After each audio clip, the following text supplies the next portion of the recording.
Eleições 2016. Daqui a 2 meses, os catarinenses vão às urnas para escolher prefeito e vereadores. Nessas eleições, são quase 5 milhões de pessoas aptas a votar. O estado registrou um aumento no número de eleitores acima da média nacional, 5,1%, o que representa 245 mil eleitores municipais.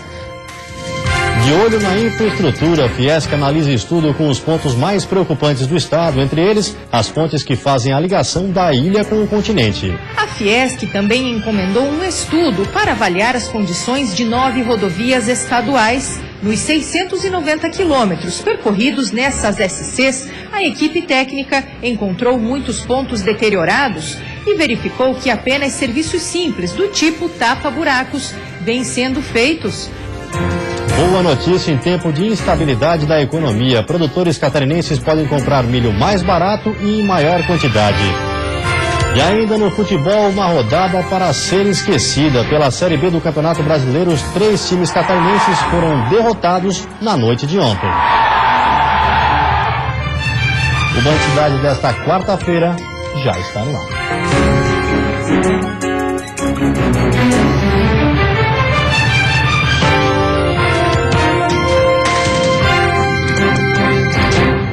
Olá, boa noite. De olho na infraestrutura, a Federação das Indústrias de Santa Catarina está monitorando a situação das rodovias estaduais e das pontes da capital.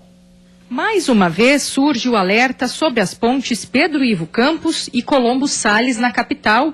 As únicas ligações entre ilha e continente estão em más condições. O Ministério Público do Estado já pediu providências e os reparos devem começar este ano. Nós queremos então ouvir do governo do Estado quais são as ações que estão sendo feitas para fazer com que essas pontes tenham a sua perenidade garantida. Já a ponte Hercílio Luz teve o risco de queda revelado em 1967, quando a Silver Bridge, de estrutura semelhante nos Estados Unidos, caiu.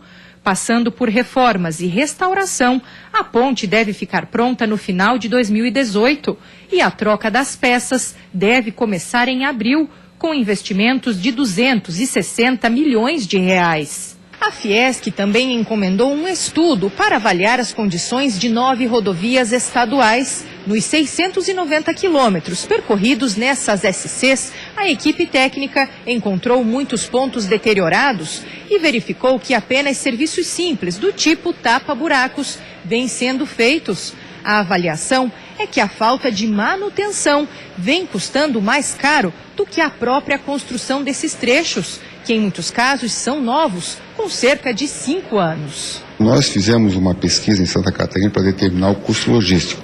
A logística rodoviária, o custo do transporte ficou em 50% do custo logístico, que hoje é de 14 centavos por quilômetro rodado. Evidentemente que qualquer melhoria que se faça na rodovia vai baratear o custo e, por consequência, aumentar a competitividade da indústria catarinense. Depois de 2 anos de análise e estudos, ficou pronto o Plano de Mobilidade Urbana Sustentável, o Planos, que prevê mudanças no sistema viário da Grande Florianópolis. O objetivo agora é tirar do papel o projeto de reestruturação do transporte coletivo da região. A expectativa da UFSC e do governo do estado é eliminar a sobreposição de linhas e implantar BRTs e corredores exclusivos na via expressa e em parte da BR-101 até 2018. Para executar estas melhorias, a Superintendência de Desenvolvimento da Grande Florianópolis fechou uma parceria com o Observatório da Mobilidade da UFSC, que deve apresentar até o fim do mês um relatório preliminar. A primeira etapa seria priorizar a parte continental, que abrange São José, Biguaçu e Palhoça e o sistema de ônibus. Estes municípios, além de não terem transporte coletivo licitado, possuem sobreposições de linhas. A ideia é integrar todos os sistemas continentais com o da capital. Para isso, serão necessárias obras de implantação de faixas exclusivas para ônibus na BR-101 e corredores para BRTs na Via Expressa. 2 licitações devem ser feitas para contemplar essas mudanças. Uma para as obras de infraestrutura e outra para a empresa que vai operar o sistema. A primeira será através da parceria público-privada e deve custar 1,2 bilhão de reais. A outra licitação seria com custo somente da iniciativa privada. A expectativa é que até 2018 a ponte Hercílio Luz já esteja totalmente reformada. E a ideia do Plamus é priorizar o transporte público no local, facilitando o acesso e a saída da ilha de Santa Catarina, um dos principais pontos de engarrafamento na região. E a seguir, o produtor catarinense pode comprar milho mais barato. E ainda cada vez mais brasileiros desistem dos planos de saúde.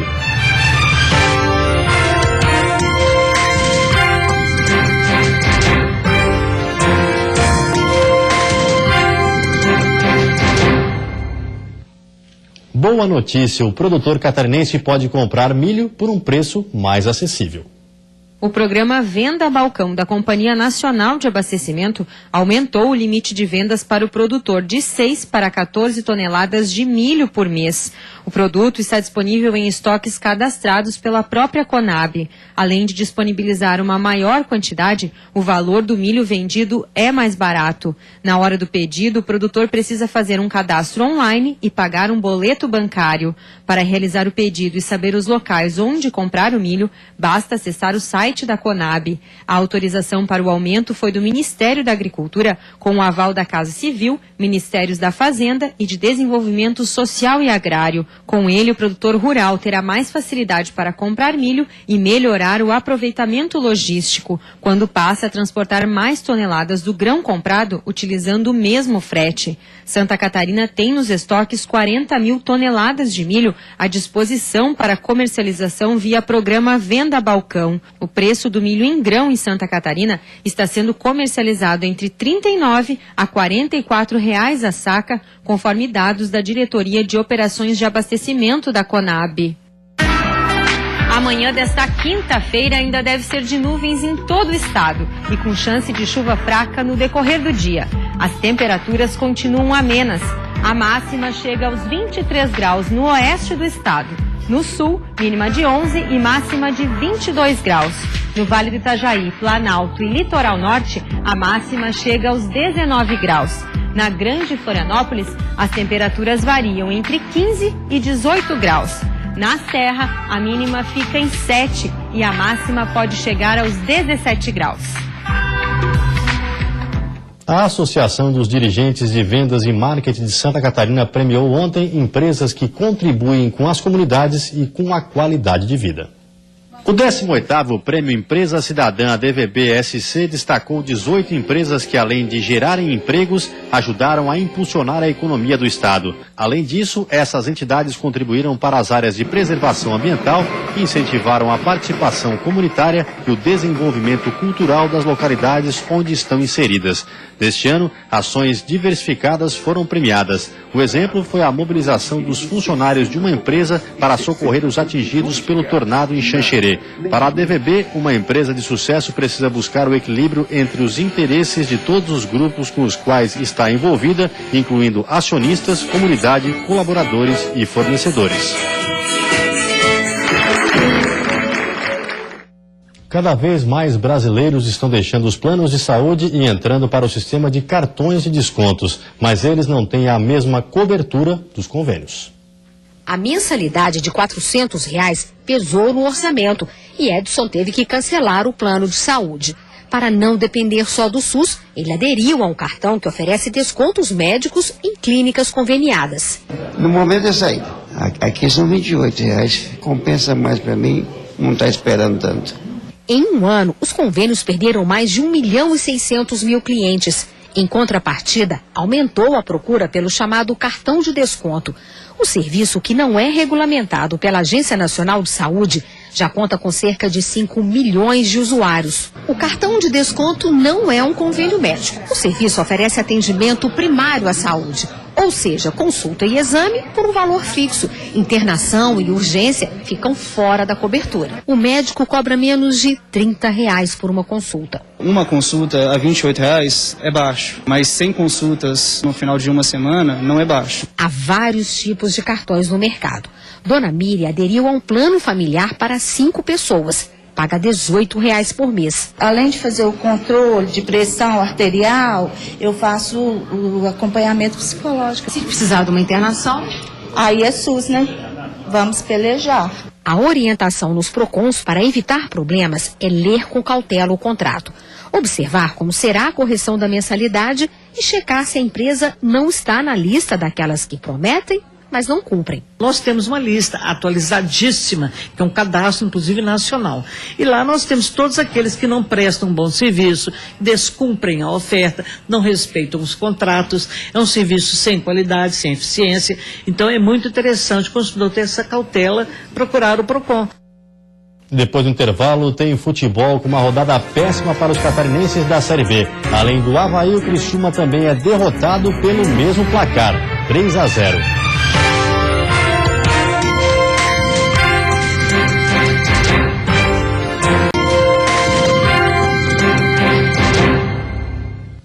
Futebol, o encerramento do primeiro turno da Série B foi péssimo para os times catarinenses. No Rio Grande do Sul, o Avaí foi goleado pelo Brasil de Pelotas. Mal deu tempo do Avaí entrar em campo e o Brasil de Pelotas já abriu o placar com o zagueiro Leandro Camilo. Pouco tempo depois, Ramon recebeu o bom lançamento, tirou do zagueiro e fez o segundo. Mais 4 minutos e novamente Leandro Camilo aproveitou a cobrança de escanteio para estufar a rede. Era o terceiro do Brasil de Pelotas em menos de 20 minutos de jogo. O Avaí ainda teve um pênalti no primeiro tempo, nesse lance em cima do Rafinha. O camisa 9 William cobrou e o goleiro Eduardo Martini pegou. No fim, ficou mesmo no 3-0 para o Brasil de Pelotas. A noite foi ainda pior para o Criciúma, que perdeu pelo mesmo placar, jogando diante da torcida. Irreconhecível, essa é a palavra para definir o futebol do Criciúma contra o Paysandu. O fim da invencibilidade no Heriberto Wilson começou quando João Lucas cruzou, Alexandro furou e Lucas só tirou de Luiz. Paysandu 1-0. Já no segundo tempo, Thiago Luiz, velho conhecido do torcedor catarinense, fez isso aí. Um golaço, 2-0. Logo depois, Alexandre ainda teve um pênalti para cobrar, mas Edson defendeu. Aos 45 minutos, o Paysandu ainda conseguiu encaixar um contra-ataque e Leandro Cearense só tirou do goleiro. Fim de jogo, Criciúma 0, Paysandu 3. E pela primeira vez fomos vaiados, inclusive, de uma forma bem agressiva, eu. E com razão, a torcida tem que fazer isso, tem que cobrar, porque a torcida de time grande, o Criciúma é grande, o Criciúma quer subir, nós todos queremos, nós todos nesse momento estamos sofrendo muito com essa derrota, estava totalmente fora dos nossos planos, se quer empatar com o Paysandu. Já o Joinville perdeu para o Vila Nova fora de casa e passou para a vice-lanterna da competição. Estreando seu novo estádio, o Vila Nova presenteou seu torcedor logo no primeiro minuto de jogo. Joãozinho tabelou com Moisés e soltou uma pancada para abrir o placar.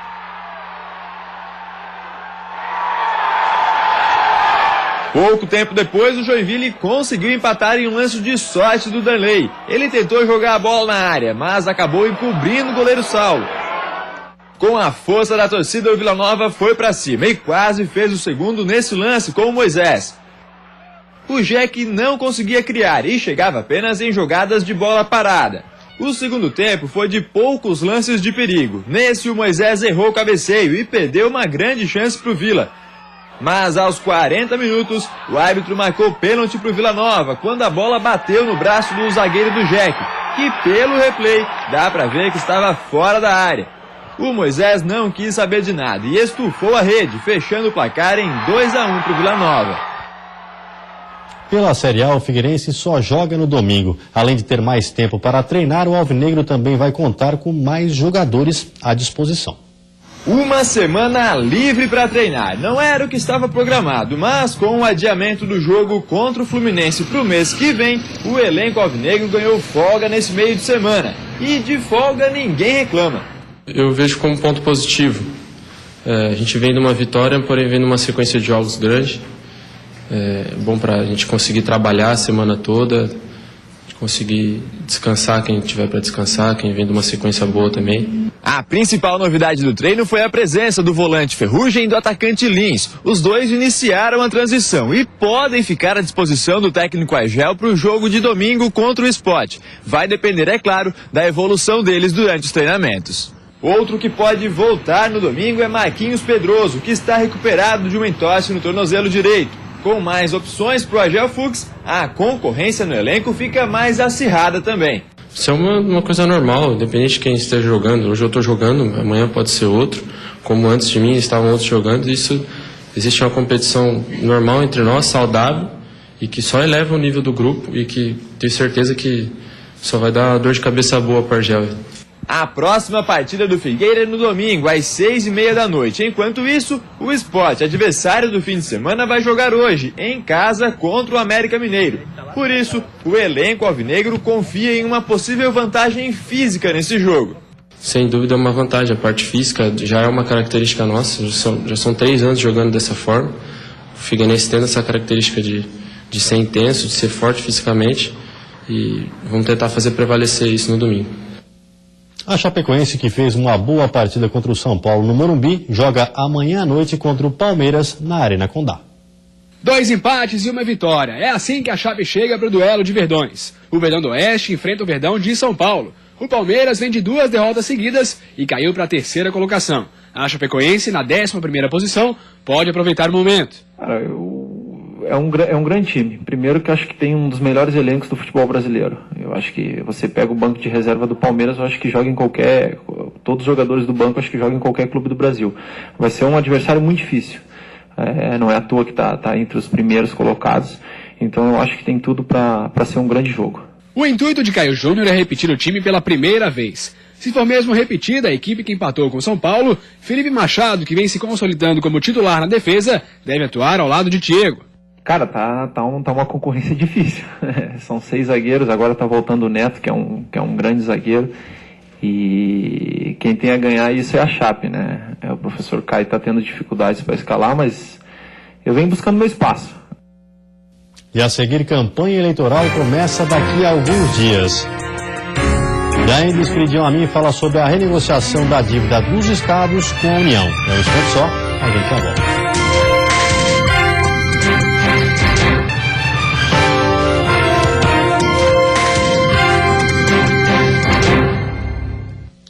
Na próxima semana, a Câmara Federal deve votar o projeto de renegociação das dívidas dos estados com a União. O deputado Esperidião Amin, que é o relator do projeto, entrega o parecer na segunda-feira. A proposta do governo, que também limita reajustes para os servidores, enfrenta a resistência da oposição.